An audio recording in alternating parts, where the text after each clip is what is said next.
I've been asked to chair this session. So our first speaker this afternoon will be Rodrigo Ledesma-Aguilar. Thank you very much for the invitation. I'm very happy to be here today and to be able to tell you about some of the work that we have been carrying out lately on how we manipulate droplets using these lubricant impregnated surfaces. So I'll try not to use a microphone, but if I go too quiet, then please do tell me and I'll try to raise my voice. You're being, Hear me in the back? broadcast? Oh, sorry. Yeah, you're being recorded. Oh, here he comes. Yeah.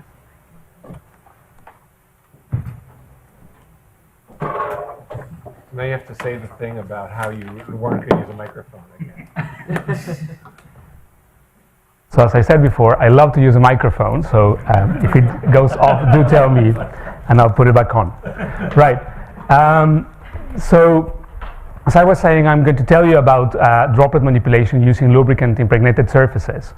And before I start and jump into the results, I would like to just remind you and introduce some of you, if you don't know them, what is the biological system that inspired these surfaces in the first instance.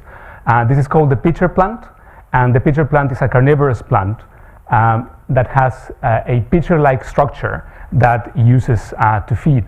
And the way it works is very clever. If you visit the plant on a dry day, what you will see is that there will be insects roaming about, but nothing interesting happens.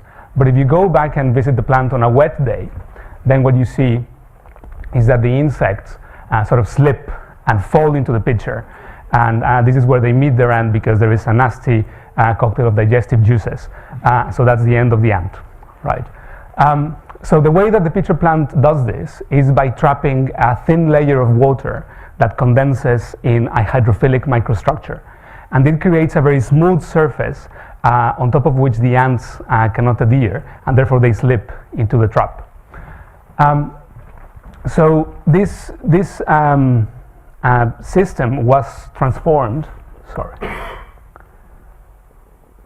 into a smart material some years ago by several groups,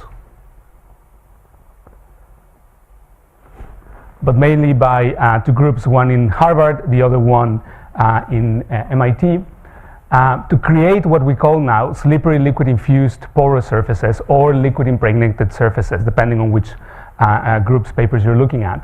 But they all work using the same principle, which is that you take a porous material that could be a micropattern surface, it could also be a set of fibers, and then you treat it chemically in order to render it super hydrophobic, so it becomes extremely water repellent. The next step is to imbibe this material with some lubricating liquid, such as an oil. And the key point there is that this lubricating liquid must be immiscible with water, so that it creates a thin layer that coats the surface. So if you put a water droplet on top of it, what you will see is that it slides very easily. And I brought you some props so that you can play with that. And I promise that there is nothing toxic in them, so I'll just pass them around. The only thing that you have to do is to just put a little droplet on top of this part of the surface, and then move it along, and then you'll see it slide very easily. Right. So, as I said, we have been using these surfaces in order to test ways of manipulating droplets. And today I'm going to tell you about some background concepts of droplets on solid surfaces, but also some background work that has been done recently on droplets on top of slips surfaces. And then I will move on to talk about the different ways of manipulating these droplets that we have been exploring. And I will talk about droplet manipulation using confinement, evaporation on wavy surfaces, and I will tell you about some ongoing results on the self-propulsion of droplets on gradient slip surfaces. Right. So let me start with a very simple and familiar system to many of us, which is a droplet sitting on a perfectly flat, smooth, solid surface that does not contain any intermediary lubricant layer. And in that case, we all know what the equilibrium state of the droplet is going to be. This is going to be determined by the principle of energy minimization, and the shape of the droplet will correspond to a spherical cap that intersects the solid with an equilibrium contact angle, which is called Young's angle. You can have an intuitive feel of the equilibrium contact angle in terms of a mechanistic approach if you think about the balance of interfacial tensions at the contact line, which is the edge where the droplet meets the solid. And one of the properties of this equilibrium configuration is that if your surface is perfectly smooth and flat, then it will be invariant upon a translation on top of that surface. But this situation will change if your surface now is non-ideal. If it has some kind of chemical or topographical heterogeneity, then the solution will no longer be invariant upon a translation. You can understand this, for example, if you think about a chemical heterogeneity. If you have two regions of different chemical composition where the equilibrium contact angle is different, what you would see is that if you move your interface on top of the first patch, then the interface will remain pinned at the interface, and then it will only advance onto the adjacent patch once it reaches the equilibrium contact angle on that patch.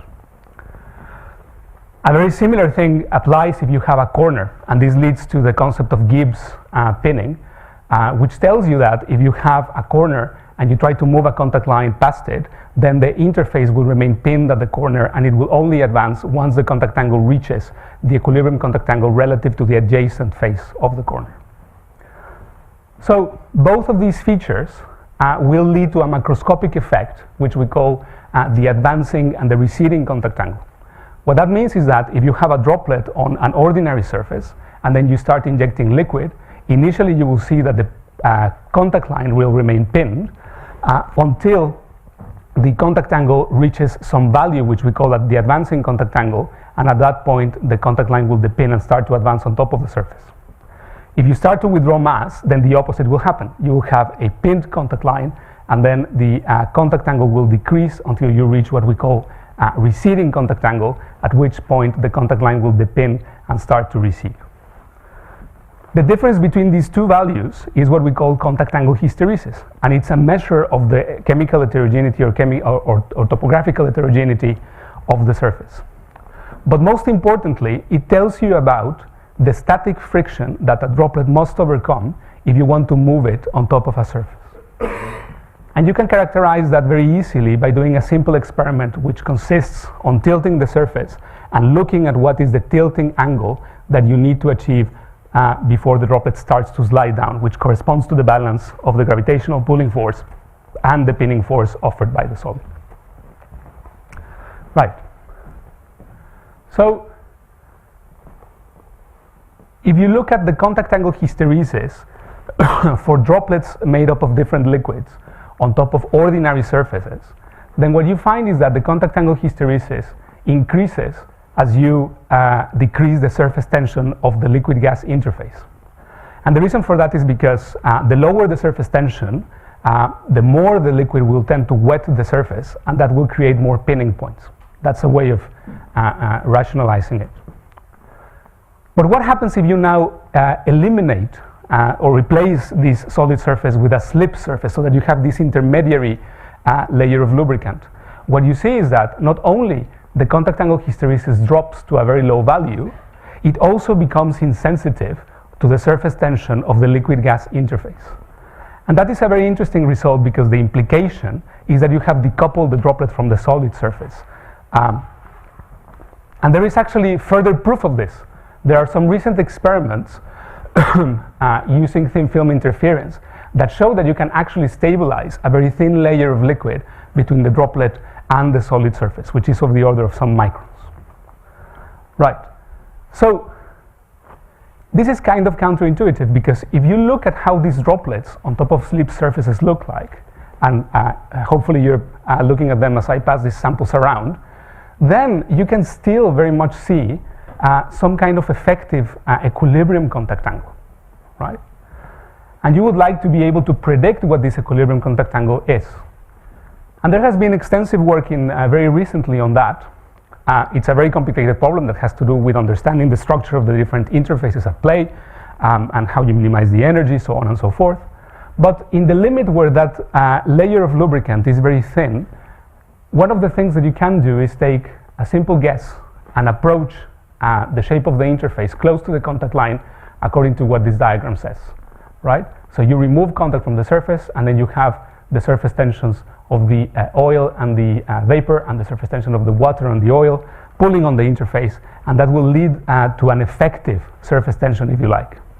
If you repeat the mechanical approach that leads to the equilibrium contact angle based on this assumption, then what you get is a prediction for what the contact angle should be. And as you see there, it will only depend on the surface tensions of the liquid, droplet, the oil and the gas. And it turns out that if you put in numbers, then this prediction gives you a very good representation of the contact angle that you measure experimentally. So that's quite pleasing to obtain. Right. Okay. So let me now move on and talk about the first attempt at manipulating these droplets. And we were originally inspired by a mechanism for manipulation which is used in microfluidics, which is called thermomechanical actuation. And this essentially has to do with embedding some resistors in the walls of a microchannel. And the walls of the microchannel are made of some polymer which dilates upon heating. And the idea is that if you heat selectively portions of that microchannel, then you can squish a droplet and move it along. And of course, your droplet will always move to regions of weaker confinement.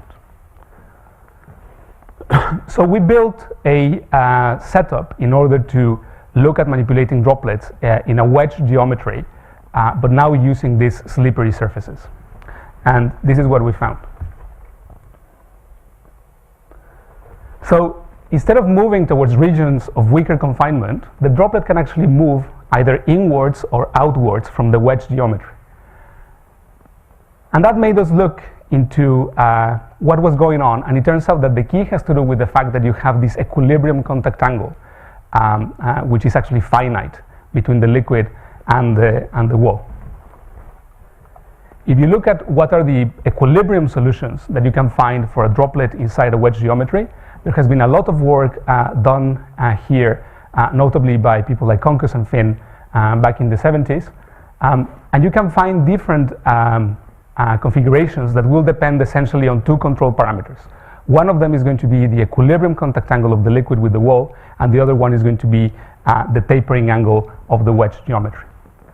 If the equilibrium contact angle is low enough, or if your wedge is wide enough, then what will happen is that you'll have either a capillary bridge, which corresponds to the liquid spreading along the apex of the wedge, or you will have an edge blob, which is a surface that touches the apex of the wedge but remains close. It doesn't spread sideways. The other limiting case corresponds to the completely non-wetting situation, where you remove contact of the liquid droplet with the wall, and that corresponds to a drop or a bubble. And that corresponds to the case looked in microfluidics, where you always move towards regions of weaker confinement. But it turns out that in between, you have a range of contact angles that allow the existence of this shape, which we call a liquid barrel. And the liquid barrel is a sphere which is truncated by the planes of the wedge that sits at some finite distance from the apex of the wedge. And that distance will depend on both the equilibrium contact angle and the tapering angle. So that led to an interesting question, because we thought, well, if you can control the position of the droplet inside the wedge by either changing the tapering angle or the equilibrium contact angle, then which of these two methods might be more efficient if you're interested in actually moving droplets along? And experimentally, you can realize both. You can realize the first one, so changing the tapering angle of the cell by mechanically manipulating the walls of the channel, right? But you can also manipulate the equilibrium contact angle using a technique that people use in surface science, which is called electrowetting, where you apply a voltage between a conducting liquid and a charged and a conducting wall in order to create some kind of capacitive energy that spreads the droplet along. So we wanted to test which of these two methods might be more efficient in order to move a droplet along. And the first thing that we tested was what is the free energy of the system for different positions down the wedge, which you can achieve by either changing the equilibrium contact angle or the wedge angle. And what you see is the following. If you increase the equilibrium contact angle, the system becomes more hydrophobic. That means that your droplet tends to sit further away from the apex, because that's how it minimizes contact with the wall. but that comes at the expense of an increase in the surface free energy. And the reason for that is because when you increase the contact angle, you're effectively increasing some surface tension in the system. But on the contrary, if you decrease the tapering angle, which means that you kind of feels like you're squishing your droplet, then your droplet will move further down the wedge. And if you calculate the free energy, what you see is that the free energy actually remains constant. And that's quite interesting because it implies that there is some kind of invariance in the system. And this is very easy to understand. If you look at this liquid barrel solution, as I told you, they correspond to truncated spheres by the planes of the wedge. And if you look at what happens in the frame of reference of this droplet, if you start moving the walls, then a motion of the walls, a rotation of the walls in the frame of reference of the droplet will correspond to a translation of the droplet in the frame of reference of the walls. As you can see in this diagram, nothing is changing when you do that translation. The length of these lines remains the same. That implies that the surface areas of contact remain the same, and also do the total surface area of the exposed part of the droplet. And that's why the surface energy remains the same. And that's kind of a cute result because you can also apply it in order to describe different equilibrium shapes for droplets in specific situations. For example, you can look at the equilibrium. You can extend the solution for a sessile droplet. That's a droplet on top of a surface, to the case of a droplet intersecting a plane and a sphere, but also in the context of Pickering emulsions, for example, where you have a bunch of particles suspended at the interface. Right. But still, experimentally, you will have some source of energy dissipation, right? Even if your sequence of states, as you're moving your droplet by changing the position of the walls of the wedge, remains the same, you will still incur in some dissipative losses. And we don't do a detailed calculation in the context of the slip surfaces. Instead, we proposed a toy model in order to try to understand whether, in any application, it would be feasible to move your droplets at a low energy cost. And the way we did that was by writing this coarse grain model where you have the change in energy in the system that will correspond to a term that has to do with the change on free energy. We have agreed that for this kind of manipulation that will be zero. And there will be some cost from displacing your droplet from equilibrium, which is conservative and is controlled by this spring constant. So that's an approximation close to equilibrium. And there will be some dissipative losses which are controlled by some friction coefficient. And out of those two, you can define some relaxation timescale for the droplet, right? So the idea is that if you look at some actuation timescale, delta t, you can calculate the total cost of the in energy in order to perform that actuation. And if you work in some dimensionless variables, then what you end up with is this expression that tells you that the total change in energy will essentially depend on the ratio of the intrinsic relaxation timescale of the droplet and the actuation timescale that you impose externally.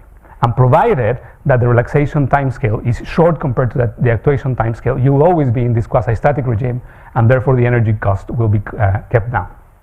Right. So we went back to the experiments to actually measure these relaxation times and check how large they were. And to do that, we just displaced the droplet from equilibrium, and then we allowed it to relax. And then we saw an exponential relaxation to equilibrium, which allowed us to extract the relaxation timescale. And out of that, we've got some measurements that we described with a very simple scaling model. But that's not the main point about this plot. The main point is that the relaxation timescales are between 1 and 100 seconds, which means that these are accessible within the timescale of an experiment, and even, if you like, in the timescale of some applications. And they can be improved, for example, by reducing the droplet size or by decreasing the viscosity of the lubricating layer, etc. So the summary of the first part is that knowing this equilibrium contact angle has allowed us to predict and to quantify the behavior of droplets inside wedges made of lubricant impregnated solid surfaces. And we found that if you manipulate these wedges, there is this energy invariant regime for the shape of the droplet, and that if you are thinking about applications, dissipation can be kept to a low value provided that you actuate your droplet in a reasonably slow time scale, which is between 1 and 100 seconds for the parameters that we've tested in the experiments. Right. So now I would like to change gears and talk about a different system that has to do with using wavy surfaces in order to guide the evaporation of droplets. So droplets on top of slip surfaces are kind of boring when they evaporate. And the reason is because not much changes as you look at the shape, as you track the shape of the droplet during evaporation. This is what we call the constant contact angle mode of evaporation. And this is the textbook sort of case for evaporation in an undersaturated gas. What you expect from the theory is that if this is dominated by diffusion in the bulk, is that the contact angle will remain the same and that the square radius of the droplet, the square base radius of the droplet will decrease linearly as a function of time. And this is indeed the case for the most part of an evaporation, of the evaporation of a droplet on top of a flat slip surface. This region here is something that we have not studied yet, but we think that it has to do with the fact that as the droplet becomes smaller and smaller and smaller, it gets to see more and more and more of the structure of the lubricant layer underneath. And this relates to some of the work that people like Suki and Halim are doing at the moment. Right. So what we tried instead was to produce slip surfaces, which we know do not have any pinning, but now have some pattern in a length scale comparable to the length scale of the droplet. And the system that we chose was a system which has a planar wave, which has some amplitude epsilon, some wavelength lambda. And that's the droplet if you see it from the front on the plane of the wave, and that's the droplet if you see it from the top. And then you let these droplets evaporate, right? And then the PhD student has to wait a long time, and then he has to be extremely protective of the experiment, because if someone comes around and taps the experiment, then the whole thing is spoiled. Because what you're looking for are those events, right? Every now and then, what you see is that there is this transition from a smooth evaporation of the droplet to some snap event. This is what we call them. Blah, another one. And it turns out that this is extremely reproducible. And we don't think that they are linked to pinning. And I'm going to try to convince you that this is the case just by looking at some microscopic measurements that come out of these experiments. If you look at the radius of the droplet as a function of time, what you see is that there is a very smooth decrease, which is interrupted by these snap events consistently. But moreover, if you look at the apparent contact angle of the droplet at the left and at the right edges, you see that these are very much on top of each other for all of the evaporation process, and that there is only slight differences when the droplet snaps. And these slight differences we think are important because essentially they allow the droplet to break the symmetry. So there is probably some kind of local effect which is deciding in which way the droplet is going to snap. And we observe a 50-50 distribution in terms of whether the droplet snaps to the right or it snaps to the left. Right. So you can characterize the different slow states of the droplet, let's call them quasi-equilibrium states of the droplet, into two categories. Either they are aligned with a peak of the wave or with a valley of the wave. And if you track that using this kind of phase diagram, right? So here I'm plotting the base radius of the droplet. So evaporation proceeds from right to left. What you see is that you always start in a valley for that particular values of the radius, and then at some point you transition into a peak, and then off you go in the second snap to a valley. That occurs for a relatively small amplitude of the wave. If you now increase the amplitude of the wave, what happens is that you see a sharper transition between these two states. And if you carry on increasing the amplitude, then you see that there is this kind of condensation effect where you have these definite bands where you find the droplet. And these gaps correspond to configurations that we do not see in the experiment because of the sampling rate of the imaging in the experiment. So that corresponds to situations where the droplet is transitioning from one state to another. And therefore, we do not take them as being these quasi-equilibrium states. You can reproduce these experiments using lattice-Boltzmann simulations. So these were done by one of my PhD students. And the way they're done is we impose a boundary condition at the top that creates an imbalance in the chemical potential of the system that drives the evaporation. And what we impose at the bottom is a solid surface which has a boundary condition prescribed by an equilibrium contact angle that we take from the simulation. So there is no intermediate layer. We mimic the effect of the slip surface just by making this solid surface very smooth. Nevertheless, we introduce a little bit of noise in the contact angle here in order to encourage the droplet to break the symmetry. To break the symmetry, sorry. And this is what you see. What you see in the center here, that beige coloring, is the pressure field inside the droplet, which is uniform during this stage of the process. And what you will see in a minute is that at some point where the contact lines reach sort of the valleys of the perturbation, then you have some imbalance in the pressure that drives a capillary flow. Right? I will do it again in a second. You can repeat that with no noise and see what happens. And then instead of breaking the symmetry, what the droplet does is that it snaps there, but it keeps the plane symmetry. Right? So this is interesting because it implies that there are loads of different equilibrium shapes, and somehow the droplet is sort of exploring all of these. These equilibrium shapes, turns out, can be found rather easily. If you think about a two-dimensional system, and you look at the different equilibrium configurations for a capillary surface of the same volume, which in 2D will correspond to the cross-sectional area, that intersect the solid with a prescribed local contact angle relative to the tangent of the surface, then what you find is that there is multiplicity of solutions. You can have several solutions which are centered by a peak, you can have solutions centered at a valley, or you can even have asymmetric solutions. So then, of course, the idea is to study the stability of these solutions to understand how the system transitions from one solution to another. And we do that just by introducing two types of perturbation. Either we introduce a perturbation in the base radius of the droplet, keeping the volume of the droplet constant but allowing the contact angle to change whilst keeping the circular shape, or we introduce a perturbation in the position of the droplet within the surface. Right. So this plot shows you the different equilibrium solutions for a droplet centered at a peak as a function, and I'm showing the base radius of the droplet as a function of the droplet's cross-sectional area. So evaporation is proceeding from right to left in this diagram. And what you see is that there is a multiplicity of solutions that corresponds to this S shape in the curve, right?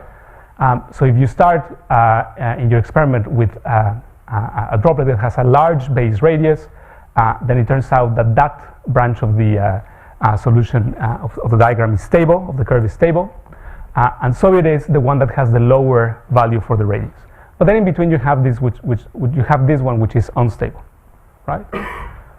If the system does not have any means to break the symmetry, then what you would expect is that as the droplet evaporates and its area is reduced, it will reach the fold and it will just move to the next available stable equilibrium state. And that corresponds, of course, to a saddle node bifurcation, and that explains the symmetric snaps that we see in the simulations. But what happens now if you allow the system to break the symmetry and introduce instead a perturbation in the droplet's position? Well, what you see is that if you start, for example, with a peak configuration where the droplet is centered at a peak, then that configuration will be stable, and there are these two side branches which are asymmetric and that are unstable. And then next to it you have the valley branch, which is separated by a wavelength, right? By half a wavelength, sorry. What you see is that at some point the two unstable branches merge with the stable branch, and that corresponds to an inverted pitchfork bifurcation. And at that point the droplet will transition to the next available equilibrium state, which happens to be in the valley branch. And so that explains the asymmetric snaps that we see in the simulations. Right. So you can look at the whole process by looking at the free energy landscape. So what I'm showing here are level curves for the free energy in a space where you have the radius, the base radius of the droplet, and its position. And I wanted to focus first on the point on the top, which corresponds, let's say, to our starting point. It corresponds to a peak configuration. As evaporation proceeds, for some cross-sectional area, which corresponds to the volume, equal to some value, what you see is that these side branches merge and they leave an unstable, well, they leave a saddle node. And that's why the system breaks the symmetry and travels to the next available equilibrium state.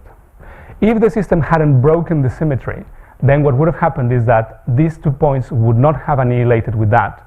This would still correspond to a stable point, and then for some other area, which corresponds to the area of the fold, then these two would annihilate, and then the droplet would have moved to the other stable solution because of the saddle node bifurcation, right?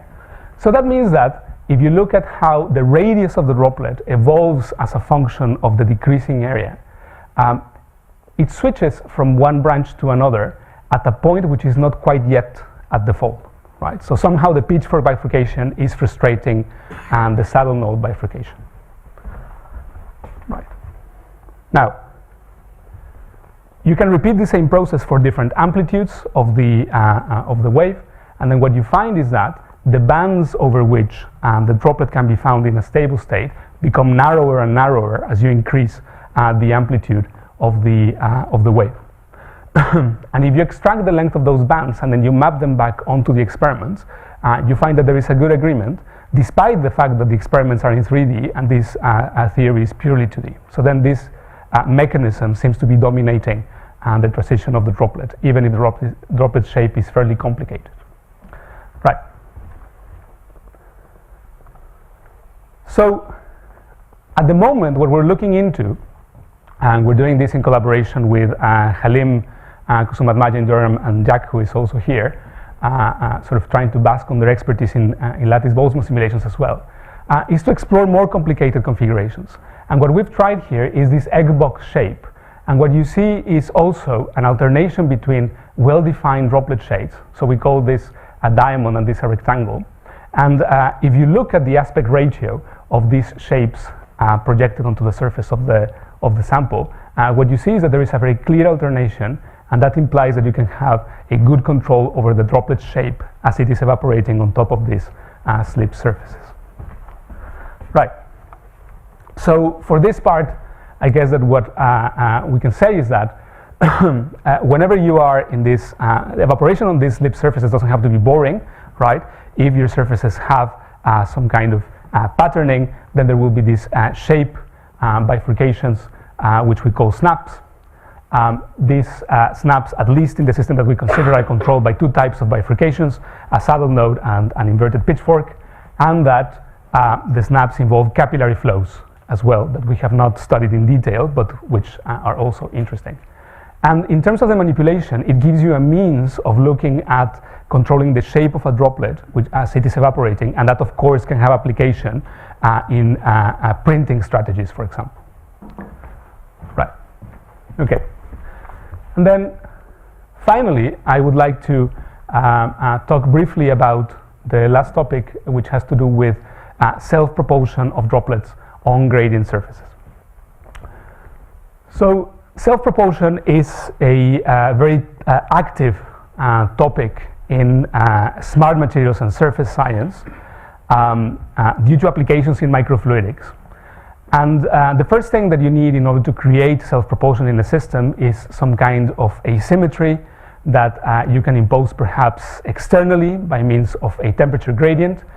If you impose a difference in temperature, that will lead to a difference in surface tension, and that can create Marangoni flows, for example, that drive a droplet along, right?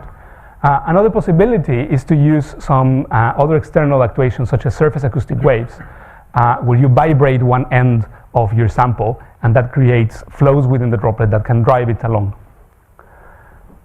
But there are also passive ways of moving droplets, and that has to do with building asymmetry in the system. And a way of doing that is by introducing some wettability gradient in the system. And that can be done in essentially two ways.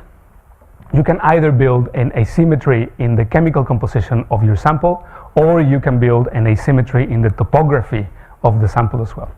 These are experiments that show how a droplet moves from a region of high contact angle to a region of low contact angle when the surface has been patterned chemically, right? And what you can see is that yes, there is motion, but that motion is rather short, right? So the travel distance is rather short.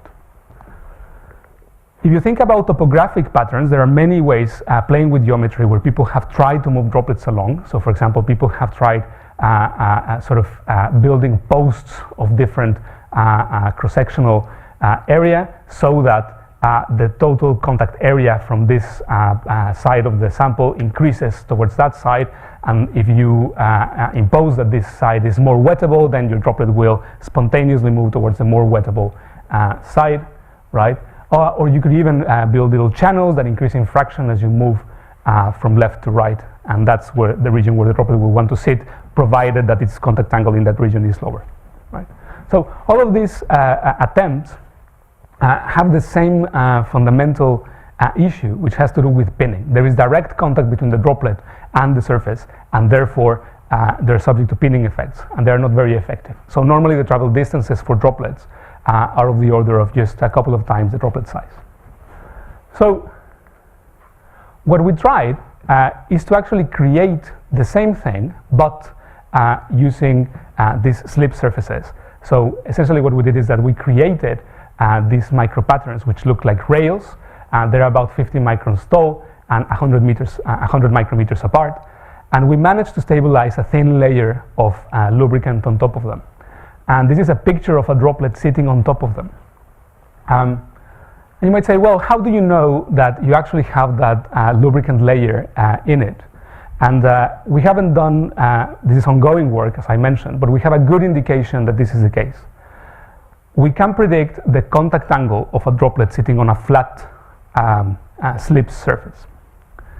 And what we would expect is that if you are in this heterogeneous surface, then your average contact angle will be some average of the contact angle on the flat surface, so on the tops of these boats, and the contact angle in the interstices, which are void, right? And that leads to this expression here. And what we find is that if you put in the numbers, then you get a very good agreement between this prediction and the observed contact angles as you vary the fraction of the posts in the sample. And we think that these deviations have to do with the fact that the fraction of your posts in reality is larger than what you are dialing in, because they're coated by this thin layer, and also because they taper up a little bit because of the microfabrication process, right? And I would just like to end by showing you a video of what we've managed to accomplish so far. So this is a surface that was prepared by one of our postdocs, where the fraction of pillars increases from left to right, and then if you put droplets on top of that, then you see them happily moving for long and long distances, which is actually quite pleasing. So I guess that I would just like to say thanks to all the people involved in this work. So people like Chiro, Gary, and Glenn in Northumbria, and PhD students like Bethany James and and postdocs like James and Gabby and Elfeo have contributed substantially to this work, but also our collaborators, Mark Pradas from the Open University, Halim and Subki from Durham, and some visiting students from France that did quite a bit of work on the evaporation as well. And of course to you for listening. Thank you.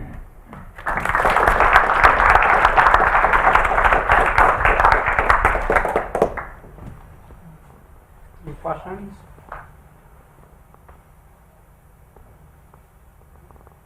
Well, liquid crystal droplets may be interesting because then you'd have another parameter to play with. Yes, and that has to do not only with making the liquid, the droplet of a liquid crystal, but making the layer out of a liquid crystal, the lubricant layer. Because then you can play with the anchoring of the liquid crystal on top of the topography underneath. Right. Yeah, yes, absolutely. And that extends also to fluids of different rheology. So you could think also about shear thinning fluids.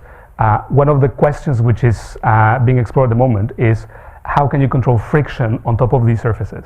So when I show these relaxation times, some people might argue that they're quite long, right? 100 seconds to move a droplet from one end of the wedge to another. And that very much has to do with the lubricant layer. One of the limitations of the slips is that if you make the lubricant very thin, so if the viscosity is very small, then the fluid can actually creep out of the surface. and then you end up with a depleted surface, right?